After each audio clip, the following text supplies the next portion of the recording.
Hi, I'm doctor Gayathri, physician Changampally remedium. ഇന്നത്തെ present സിനാരിയോയിൽ വളരെയധികം പ്രാധാന്യമുള്ളൊരു ടോപ്പിക്കിനെ പറ്റിയാണ് നമ്മൾ ഇന്ന് ഡിസ്കസ് ചെയ്യുന്നത്, which is phone addiction. We have doctor Sajad, Ayurveda psychiatrist, Changampally remedium with us for that. So doctor, ഇന്ന് വളരെയധികം പ്രാധാന്യമുള്ളൊരു ടോപ്പിക് തന്നെയാണ് ഫോൺ എഡിക്ഷൻ എന്ന് പറയുന്നത്. അടിസ്ഥാനപരമായി അവർ അനുഭവിക്കുന്ന പല മാനസിക പ്രയാസങ്ങൾക്കും ഉള്ള ഒരു കാരണം ഇതാണെന്ന് പലരും തിരിച്ചറിയുന്നില്ല. എങ്ങനെയാണ് ഡോക്ടർ ഇങ്ങനെ ഒരു ഫീൽഡിലേക്ക് എത്തിച്ചേരുന്നത്? ഞാൻ എൻ്റെ PG MD പഠിക്കുമ്പോഴാണ് ഈ ഒരു സബ്ജക്റ്റിലേക്ക് വരുന്നത്. സൈക്കാട്രി ആയിരുന്നു എൻ്റെ PG. ആ സമയത്ത് തീസിസിൻ്റെ ഭാഗമായിട്ടൊരു സബ്ജക്റ്റ് എടുക്കുക എന്നുള്ളതായിരുന്നു. അപ്പം ഞാൻ അന്ന് ആദ്യമൊക്കെ ഡിസ്ലെക്സിയ, കുട്ടികളിലുള്ള അങ്ങനത്തെ പ്രയാസങ്ങളായിരുന്നു സെലക്ട് ചെയ്തിരുന്നത്. പക്ഷേ എനിക്ക് തോന്നിയെന്ന് വെച്ചാൽ കുറച്ചും കൂടി ട്രെൻഡിങ് ആയിട്ടുള്ളൊരു സബ്ജക്റ്റിൽ എന്തെങ്കിലും ചെയ്യണം എന്നൊരു ഐഡിയ എനിക്കുണ്ടായിരുന്നു. അപ്പോൾ ഒരു 13ഓളം സബ്ജക്റ്റ് എടുത്തിട്ട് റിജക്റ്റ് ചെയ്തിട്ട് അന്ന് എൻ്റെ ഗൈഡായിട്ടുള്ള ജയദേവൻ സാറാണ്. സാർ ഇപ്പോൾ നമ്മളടുത്ത് വിട്ട് പിരിഞ്ഞ് പോയി. അപ്പോൾ സാറാണ് എനിക്ക് അങ്ങനെ ഒരു ടോപ്പിക്ക് സജസ്റ്റ് ചെയ്തത്. നോമോഫോബിയ എന്ന് പറഞ്ഞൊരു വാക്ക് പറഞ്ഞു. അപ്പം ആ ഒരു രീതിയിൽ ഫോണില്ലാത്തൊരു സിറ്റുവേഷൻ ഒരാൾക്ക് ഉണ്ടാക്കുന്ന ഭയം, അതാണ് ശരിക്കും അതിൻ്റെ അടിസ്ഥാനം എന്ന് പറയുന്നത്. അതായത് നമ്മളിപ്പം ഒരു ഒക്കേഷനിൽ പോവാണ്, ഇപ്പോൾ ഒരു കല്യാണത്തിന് പോവാണ്, അല്ലെങ്കിൽ ഇപ്പം ഒരു എക്സാമിന് പോവാണ്. അപ്പോൾ ആ ഒരു സമയത്ത് ഫോണില്ലാതെ ഇരിക്കുക എന്നുള്ളത് ഭയങ്കരമായിട്ടുള്ളൊരു പേടി ഉണ്ടാക്കുക, അല്ലെങ്കിൽ അതൊരു ആൻസൈറ്റി ഉണ്ടാക്കുന്ന ഒരു കാര്യത്തിലാണ് നമ്മൾ പൊതുവെ ഈ നോമോഫോബിയ എന്ന് പറയുന്നത്. ഓക്കെ, അപ്പോൾ ഞാൻ അതിൻ്റെ ഒരു മെഡിക്കൽ ഡെഫിനേഷൻ രീതിയിൽ പറയുന്നില്ല, വളരെ എളുപ്പത്തിൽ മനസ്സിലാവാൻ ആണ് ഇങ്ങനെ പറയുന്നത്. അതാണ് ഇതും കൊണ്ട് ഉദ്ദേശിക്കുന്നത്. അപ്പോൾ ഞാൻ ആദ്യം ഈ സബ്ജക്റ്റ് എടുത്ത് ഒരു 300ഓളം കുട്ടികളിലാണ് പഠനം തുടങ്ങിയത്. പക്ഷേ ഈ 2017 ആ ഒരു സമയത്ത് നമ്മൾ വളരെ നോർമലായിട്ട് ഫോൺ യൂസ് ചെയ്തിരുന്ന ഒരു കാലഘട്ടമാണ്. ഒരുപാട് ഒരു അഡിക്ഷൻ എന്നുള്ള ലെവലിലൊന്നും കാര്യമായിട്ട് എല്ലാവരും ഉപയോഗിച്ചിരുന്നില്ല. പക്ഷെ ആ ഒരു പീരീഡിൽ എല്ലാവരും യൂസിങ് ഉണ്ട് അത്യാവശ്യമൊക്കെ. അപ്പോൾ ഈ 300 കുട്ടികളെ ഞാൻ സർവേ നടത്തി. പക്ഷെ എല്ലാ കുട്ടികളും റിജക്റ്റ് ചെയ്യുക ചെയ്തത്. അങ്ങനെ അഡിക്ഷൻ ഇല്ല എന്ന് ആരും അക്നോളജ് ചെയ്യണമില്ല. അവർ സമ്മതിച്ചിട്ട് സ്റ്റഡി കൊണ്ടുപോകാൻ എനിക്ക് പറ്റിയിട്ടുണ്ടായിരുന്നില്ല. അപ്പോൾ ഞാൻ മനസ്സിലാക്കിയ ഒരു കാര്യം എന്ന് വെച്ചാൽ, ഇനി എൻ്റെ സ്റ്റഡി മുന്നോട്ട് പോകണമെങ്കിൽ ഞാൻ കുറച്ചും കൂടി അവയർനെസ് എന്ന രീതിയിൽ വർക്ക് ചെയ്യണം. അപ്പം ഏകദേശം ഒരു 400ഓളം ക്ലാസ്സുകൾ ഞാൻ ആ സമയത്ത് പല പല കോളേജുകളിലായിട്ട് കേരളത്തിൽ പല സ്ഥലങ്ങളിലായിട്ട് പോയിട്ട് ക്ലാസ്സുകൾ എടുത്തിട്ടുണ്ടായിരുന്നു. അപ്പോൾ അതൊരു അവയർനെസ് ആ സമയത്ത് എനിക്ക് ക്രിയേറ്റ് ചെയ്യാൻ പറ്റിയിട്ടുണ്ട്. പക്ഷെ പിന്നെയാണ് നമുക്ക് ഒരു ഡ്രാസ്റ്റിക് സൈക്കോളജിക്കൽ ക്രൈസിസ് എന്ന രീതിയിൽ കോവിഡ് വന്നത്. കോവിഡ് വന്നപ്പോൾ എൻ്റെ ഒരുപാട് സൈക്കോളജിയിലുള്ള ഫ്രണ്ട്സ് ഉണ്ട്. അവരൊക്കെ ആയിട്ട് നമ്മളിങ്ങനെ സംസാരിച്ചിട്ടുണ്ടായിരുന്നു. ഇത് ഉണ്ടാക്കാൻ പോകുന്ന ആഫ്റ്റർ എഫക്ട്സിനെ ഉണ്ടാക്കാൻ പോകുന്ന സൈക്കോളജിക്കൽ ആയിട്ടുള്ള ഇഷ്യൂസ്, ഇതിനെക്കുറിച്ചൊക്കെ അന്ന് ഡിസ്കസ് ചെയ്തിരുന്നു. പക്ഷെ ആ ഒരു കാര്യത്തിന് നമ്മൾ വേണ്ട രീതിയിൽ മനസ്സിലാക്കിയിട്ടില്ല എന്ന് തന്നെ പറയാം. നമ്മളൊരു സൊസൈറ്റി ആ രീതിയിൽ ഉൾക്കൊണ്ടിട്ടില്ല. ഇത് എവിടം വരെ എത്തും എന്നൊന്നും ഒരു തിരിച്ചറിവ് ഉണ്ടായിട്ടില്ല. കാരണം അന്ന് നമ്മുടെ ഏറ്റവും വലിയ ആവശ്യം എന്ന് പറഞ്ഞാൽ ക്ലാസ്സുകൾ ഓൺലൈനിൽ കൊടുക്കുക, കുട്ടികളുടെ വിദ്യാഭ്യാസം മുടങ്ങാതിരിക്കുക എന്നുള്ളതായിരുന്നു. പക്ഷെ അത് ഉണ്ടാക്കാൻ പോകുന്നതെന്ന് വെച്ചാൽ ഡിവൈസുമായിട്ട് ഒരു അമിതമായിട്ടുള്ള ഡിപ്പെൻഡൻസ്, കുട്ടികൾക്ക് ഏറ്റവും കൂടുതൽ ആക്സസ് കൊടുത്ത ഒരു കാര്യമാണ് അതുണ്ടായത്. ഒരു റെസ്ട്രിക്ഷനും ഇല്ല. കുട്ടികൾ ക്ലാസ്സിൽ ഇരിക്കുകയാണെന്നാണ് എല്ലാവരും പറഞ്ഞുകൊണ്ടിരിക്കുന്നത്. കുട്ടികൾ പഠിക്കുകയാണ്, കുട്ടികൾ പല ആക്ടിവിറ്റീസ് ചെയ്യുകയാണ്, ഫ്രണ്ട്സിനായിട്ട് സംസാരിക്കുകയാണ് എന്ന് പറഞ്ഞിട്ട് കുട്ടികളിലേക്ക് വന്നു. അപ്പം ഞാനിതിങ്ങനെ കുട്ടികളുടെ മാത്രം കാര്യമല്ല പറയുന്നത്, എല്ലാ ഏജിലുള്ള ആളുകൾ. ഇപ്പോൾ നമുക്ക് പ്രായമായ ആളുകളുടെ എടുക്കുകയാണെങ്കിൽ അവർ ഒരുപാട് ഫോണ് യൂസ് ചെയ്യുന്നുണ്ട്. പിന്നെ ഇപ്പം യൂട്യൂബിൽ അല്ലെങ്കിൽ അങ്ങനത്തെ വീഡിയോസാണ് നമുക്കൊക്കെ പലപ്പോഴും അറിയാം. രാവിലെ മോർണിംഗിൽ ആൾക്കാർ കുറേ മോട്ടിവേഷൻ വീഡിയോസ് നമുക്ക് അയച്ചു തരും. നമുക്കൊരു മോട്ടിവേഷൻ ആയിരിക്കില്ല അത് തരുന്നത്. രാവിലെ ആ വീഡിയോ കണ്ടോട് കൂടിയിട്ട് നമ്മൾ അന്നത്തെ ദിവസം പോകും. അങ്ങനെ അതായത് അത് നമുക്കൊരു പരിധിയിലപ്പുറമുള്ള ഇൻഫർമേഷൻ വരുമ്പോൾ നമുക്കന്ന് എന്താണ് ഭയങ്കര പ്രയാസം ഉണ്ടാക്കുന്ന കാര്യങ്ങളാണ്. ഇപ്പം ഞാനൊരു ഉദാഹരണം പറയുകയാണെങ്കിൽ, ഒരു ജോലിക്ക് പോകുന്ന ഒരു അമ്മ, അവരുടെ കൺസേൺ എന്ന് പറഞ്ഞാൽ അവരുടെ കുട്ടിയുടെ സേഫ്റ്റി ആയിരിക്കും. അവർ വൈകിട്ട് വരുന്നവരിപ്പോൾ ഒരു 3-4 വയസ്സുള്ള ഒരു കുട്ടിയുടെ അമ്മ എപ്പോഴും ജോലിക്ക് പോകുമ്പോൾ അവരുടെ പ്രയാസം ഇത് തന്നെ ആയിരിക്കും. ആ അമ്മയ്ക്ക് അമ്മയുടെ ഒരു റിലേറ്റീവ് വീട്ടിലിരുന്നിട്ട് കുട്ടികളെ നായ അടിച്ചുകൊണ്ട് പോകുന്ന വീഡിയോ, അല്ലെങ്കിൽ കുട്ടികളെ വീട്ടിൽ നിന്ന് ആരെങ്കിലും വന്ന് ആക്രമിക്കുന്ന വീഡിയോ ഒക്കെ അയച്ചു കൊടുക്കുന്ന ഒരു സാഹചര്യം ഉണ്ടായി കഴിഞ്ഞാൽ ഇത് അവർക്ക് ഭയങ്കരമായിട്ടുള്ള ബുദ്ധിമുട്ടുകൾ ഉണ്ടാക്കും. അപ്പോൾ അവരുടെ ജോലിയിൽ അവർക്ക് ശ്രദ്ധിക്കാൻ പറ്റില്ല. അങ്ങനെ ഒരുപാട് ബുദ്ധിമുട്ടുണ്ടാവും. പക്ഷെ ഇതൊരു കണ്ടിന്യൂസ്ലി ഇതിൻ്റെ ഒരു ബാക്ക്ഗ്രൗണ്ട് ഫങ്ഷൻ എപ്പോഴും ആർട്ടിഫിഷ്യൽ ഇൻ്റലിജൻസ് ആണ്. ഫോണിൽ കാണുന്ന വീഡിയോ കാര്യങ്ങളൊക്കെ വരുന്നത്. അപ്പം തുടരെ ഇങ്ങനെ പല രീതിയിലുള്ള വീഡിയോകൾ വരും. ഇത് ഈ അമ്മയുടെ ഭീതിനെ കൂട്ടി കൊണ്ടുവരും. അങ്ങനെ അവരൊക്കെ ഒരു ആങ്സൈറ്റി സ്ഥിരമായിട്ട് ഡെവലപ്പ് ചെയ്യുന്ന ഒരു സിറ്റുവേഷനാണ് ഉണ്ടാകുന്നത്. അപ്പം അതിന് വ്യക്തമായൊരു കാരണമുണ്ട്. എന്താണ്, ഈ കുട്ടിയുടെ സാഹചര്യം കുറച്ച് ഇൻസെക്യൂർഡ് ആണ്, ശരിയാണ്. പക്ഷെ ഇതിനെ കൂടുതൽ എന്താണ് കമ്പൽ ചെയ്തുകൊണ്ടിരിക്കുകയാണ് ഈ ഒരു ആക്ടിവിറ്റി കൊണ്ട്. ഇതുപോലെയാണ് പല രീതിയിലും ഇങ്ങനെ വരുന്നത്. അങ്ങനെ എൻ്റെ സ്റ്റഡിയിൽ ഞാൻ ഒരുപാട് ഇങ്ങനെയുള്ള കാര്യങ്ങൾ ആ സമയത്ത് മനസ്സിലാക്കിയിട്ടുണ്ടായിരുന്നു.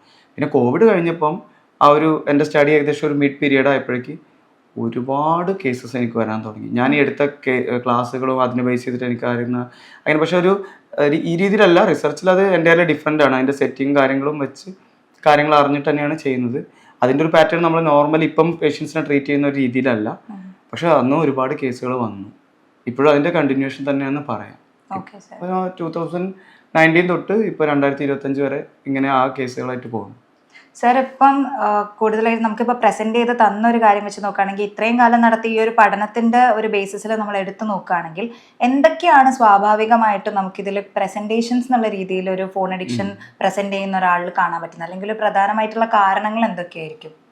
ഇത് ഈ പ്രസന്റേഷൻ അല്ലെങ്കിൽ ഇപ്പോൾ ഓരോ ആളുകൾ കാണിക്കുന്ന പെരുമാറ്റം തന്നെ പറയാം. അത് തീർച്ചയായിട്ടും ഓരോ ആളുകൾക്കനുസരിച്ചും ഓരോ ഏജ് ഗ്രൂപ്പിനനുസരിച്ചും അവർ ഉപയോഗിക്കുന്ന കണ്ടന്റിനനുസരിച്ചും അവരെന്താണ് കാണുന്നത്. ഇപ്പോൾ ചില ആളുകൾ ഗെയിം ആയിരിക്കും കാണുന്നത്. ചില ആൾക്ക് ഒരു പൊതുവായിട്ടുള്ള തെറ്റിദ്ധാരണ ഉണ്ട്, ഫോൺ അഡിക്ഷൻ എന്ന് പറഞ്ഞാൽ ഗെയിം അഡിക്ഷൻ ആണെന്ന്, ഗെയിം അഡിക്ഷൻ മാത്രമാണെന്ന്. അങ്ങനെ ഒരിക്കലുമില്ല. ഇത് റീല് കാണുന്നവരാവാം, പാട്ടുകൾ മാത്രം കേൾക്കുന്നവരാവാം, ഈ ആക്ടിവിറ്റീനനുസരിച്ച് മറ്റു രീതിയിൽ പെരുമാറുന്നതാവാം. ഇങ്ങനെ ഇവരെ സ്വാധീനിക്കാൻ പല കാര്യങ്ങളും ഉണ്ട്. അപ്പം ഉപയോഗം ഏത് രീതിയിൽ എന്നുള്ളത് ഒരു വ്യത്യാസം ഉണ്ടാക്കുന്ന കാര്യമാണ്. അതിൻ്റെ സമയം, അതുണ്ടാക്കുന്ന ബുദ്ധിമുട്ടുകൾ, ഇങ്ങനെ ഒരുപാട് കാര്യങ്ങൾ. ഇത് നമ്മൾ കോമോബിഡിറ്റീസ് എന്ന് പറയും. ഇതിൻ്റെ കൂടെ മറ്റ് പലതരത്തിലുള്ള പ്രയാസങ്ങൾ കൂടി വന്നുകൊണ്ടാണ് ഇങ്ങനെ വരുന്നത്. അസോസിയേറ്റ് ചെയ്തിട്ട് പല പല ലക്ഷണങ്ങളും കാണിക്കാം. ഇപ്പോൾ കോമൺ ആയിട്ട് നമ്മൾ കാണുന്ന കുറച്ച് കാര്യങ്ങൾ എന്ന് പറഞ്ഞപ്പോൾ നമ്മളൊരു 18 years തൊട്ട് ഒക്കെ എടുക്കുന്ന കുട്ടികൾ, അല്ലെങ്കിൽ ഇപ്പോൾ ഒരു 16 തന്നെ തുടങ്ങാം. ഒരു ടീനേജേഴ്സ് ഗ്രൂപ്പിൽ കാണുന്ന പലപ്പോഴും ഇപ്പം ഏറ്റവും കൂടുതൽ ഫാമിലീസ് വരുന്ന കേസുകൾ വരുന്നതിലുള്ള പ്രശ്നങ്ങൾ ഞാൻ പറയുകയാണെങ്കിൽ, ഒന്നെന്ന് പറഞ്ഞാൽ അവർക്ക് ഒട്ടും എമ്പതി ഇല്ല. അപ്പോൾ അവരായിട്ടൊരു ഇപ്പോൾ അവരുടെ ഇൻറ്റിമേറ്റ് ആയിട്ടുള്ള ഇപ്പോൾ പാർട്ട്നേഴ്സ് ആവാം, അല്ലെങ്കിൽ അവരുടെ ഫ്രണ്ട്സ് ആവാം, അല്ലെങ്കിൽ പാരൻസ് ആവാം. കൂടുതലും പാരൻസിനോടാണ് ഇത്തരത്തിലുള്ള ഒരു വയലൻസ് അല്ലെങ്കിൽ ഒരു ബുദ്ധിമുട്ട് കൂടുതലായിട്ട് കാണിക്കുന്നത്. ഇപ്പോൾ പാരൻസ് ഇപ്പം രാവിലെ എണീക്കാൻ പറയാം. ഓക്കെ, ഇപ്പോൾ രാവിലെ സ്കൂളിൽ പോകുന്ന ഒരു കുട്ടി അല്ലെങ്കിൽ കോളേജിൽ പോകുന്ന ഒരു കുട്ടീനെ സംബന്ധിച്ചിട്ട് രാവിലെ നേരത്തെ എണീക്കണം, പഠിക്കാനുള്ള കാര്യങ്ങൾ ചെയ്യണം, അല്ലെങ്കിൽ വീട്ടിലെ ഉത്തരവാദിത്തങ്ങൾ ചെയ്യണം. ഇത്തരം കാര്യങ്ങളിലൊന്നും യാതൊരുവിധ ശ്രദ്ധയില്ല. എന്നിട്ട് പറയുകയാണെങ്കിൽ ആ കുട്ടികൾ കൂടുതലും പറയുന്നത് വെച്ചാൽ കുട്ടികളുടെ റൈറ്റ്സിനെ കുറിച്ചാണ്, അവകാശങ്ങളെ കുറിച്ച് പാരൻസിന് ബോധമില്ല. പിന്നെ പാരൻസിന്റെ ജനറേഷൻ ശരിയല്ല, അവർക്ക് കാഴ്ചപ്പാടില്ല. ഇപ്പോൾ ഏറ്റവും ട്രെൻഡിങ് ആണ് തന്ത വൈബ്, അല്ലേ? നമുക്ക് എല്ലാവർക്കും അറിയുന്ന ഒരു സാധനമാണ്. ഈ തന്ത വൈബ് പറഞ്ഞിട്ട് ഈ പാരൻസിനെ ഭയങ്കര അധികം ഡിസ്ക്രിമിനേറ്റ് ചെയ്യുന്നുണ്ട്. ഇക്വാലിറ്റിനെ കുറിച്ച് സംസാരിക്കുന്ന കുട്ടികൾ തന്നെ എന്ത് ചെയ്യണ, അവകാശങ്ങളെ കുറിച്ച് പറയുമ്പോൾ പാരൻസ് ഒരു മനുഷ്യനാണെന്നുള്ള ഒരു കാര്യം കാണിക്കുന്നില്ല. അത്രയ്ക്കും എന്താ പറയുക, ഒരു എമ്പതി ഇല്ലാത്ത രീതിയിലാണ് പെരുമാറുന്നത്. അതൊരു കാര്യം. പിന്നെ അതുപോലെ തന്നെ ഒട്ടും നന്ദിയില്ലാത്ത രീതിയിലുള്ള പെരുമാറ്റം. എന്ത് ചെയ്തു കൊടുത്താലും അതിന് ഒരു സംതൃപ്തി ഇല്ല. ഓക്കെ, ഇതിനെ കാര്യങ്ങളെ മനസ്സിലാക്കുന്നില്ല. ഇങ്ങനെയുള്ള ഒരു പെരുമാറ്റം വളരെയധികം ഇത്തരം കുട്ടികൾ കാണാറുണ്ട്. പിന്നെ അതിക്രൂരമായിട്ടുള്ള മറ്റൊരു കാര്യം എന്ന് വെച്ചാൽ കളിയാക്കലുകൾ. അത്രയും നമ്മൾ ടോക്സിസിറ്റി എന്ന് പറയുന്ന പോലെ ടോക്സിക് തന്നെ, ടോക്സിക് ആയിട്ട് കളിയാക്കുക, മോക്കിംഗ് ബിഹേവിയർ എന്നാണ് നമ്മൾ പറയുന്നത്.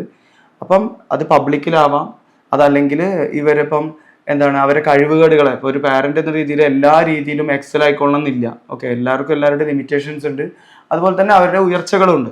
പക്ഷെ ആ ഒരു വീക്ക് പോയിന്റിനെ മാത്രം എടുത്തിട്ട് അതിക്രൂരമായിട്ട് കളിയാക്കുക, ഇത് താങ്ങാനാവാതെ. ഫോർ എക്സാമ്പിൾ ടീച്ചേഴ്സിലുണ്ട് ഇതേ പ്രശ്നങ്ങൾ.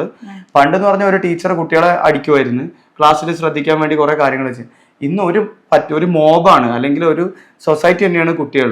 അപ്പോൾ ആ ഒരു സ്കൂളിലെ കുറേ കുട്ടികൾ ടീച്ചറെ അറ്റാക്ക് ചെയ്യുന്ന, അല്ലെങ്കിൽ സൈക്കോളജിക്കലി ഒരുപാട് പ്രയാസം ഉണ്ടാക്കുന്ന ഒരു പ്രവണത കാണാറുണ്ട്. ടീച്ചേഴ്സ് കൗൺസിലിങ്ങിന് വരാറുണ്ട് എപ്പോഴും. അവർ പറയുന്നത് വെച്ചാൽ അവർക്ക് അവിടെ വിത്ത്സ്റ്റാൻഡ് ചെയ്യാൻ പറ്റുന്നില്ല, കുട്ടികളുടെ മുന്നിൽ നിൽക്കാൻ പറ്റില്ല, കുട്ടികൾ കൂട്ടമായിട്ട് കളിയാക്കുകയാണ്, ബുദ്ധിമുട്ടിക്കുകയാണ് എന്നുള്ള രീതിയിൽ. പിന്നെ അപ്പം ഞാൻ പറഞ്ഞില്ലേ, കുട്ടികളെ സംബന്ധിച്ച് കുട്ടികളെ അഫക്റ്റ് ചെയ്ത് ഒന്ന് സ്ലീപ്പാണ്. കുട്ടികൾക്ക് ഉറക്കമില്ല. കാരണം രാത്രി 4 മണി വരെ, അല്ലെങ്കിൽ രാത്രി 4 മണി ഞാൻ പറയാൻ കാരണം വെച്ചാൽ നമുക്ക് പുലർച്ചെയാണ് സാധാരണ 4 മണി, പക്ഷെ ഇത് ഉറങ്ങാത്തതുകൊണ്ട് രാത്രിയിലെ 4 മണിയായി പോവാണ്. ഓക്കെ, ഇപ്പോൾ 2 മണിക്ക് ഉറങ്ങുന്ന കുട്ടികൾ, ഇപ്പോൾ സ്കൂളിലൊക്കെ നമ്മൾ ക്ലാസ് എടുക്കാൻ പോകുമ്പോൾ നമ്മൾ ചോദിക്കും, 10 മണിക്ക് ഉറങ്ങുന്ന ആളുകൾ വളരെ കുറച്ച് ആളുകൾ മാത്രമേ ഉള്ളൂ. എല്ലാവരും സത്യസന്ധന്മാരാണ് കേട്ടോ, കാര്യങ്ങളൊക്കെ തുറന്നടിച്ച് പറയും. അതാണ് ഇതിൻ്റെ ഒരു രസകരമായിട്ടുള്ള സംഭവം. അപ്പോൾ 10 മണിക്ക് ഉറങ്ങുന്ന ആൾക്കാരുണ്ട്, വളരെ കുറച്ച് ആൾക്കാർ. പിന്നെ 12 തൊട്ട് അങ്ങോട്ട് നമുക്ക് ഒരുപാട് ആൾക്കാരെ കിട്ടും, 4, 5 ഉറങ്ങാത്തവരുണ്ട്. ഓക്കെ, പിന്നെ എന്നിട്ട് രാവിലെ വളരെ പ്രയാസപ്പെട്ടിട്ട് വീട്ടുകാർ എണീപ്പിച്ച് ഒക്കെയാണ് സ്കൂളിൽ എത്തിക്കുന്നത്. അതുപോലെ ടീച്ചേഴ്സ് പറയും, നമ്മൾ ക്ലാസ് എടുക്കാനൊക്കെ പോകുമ്പോൾ നേരത്തെ പറഞ്ഞാൽ ഡോക്ടർ നേരത്തെ വരണ്ട ക്ലാസ് എടുക്കാൻ.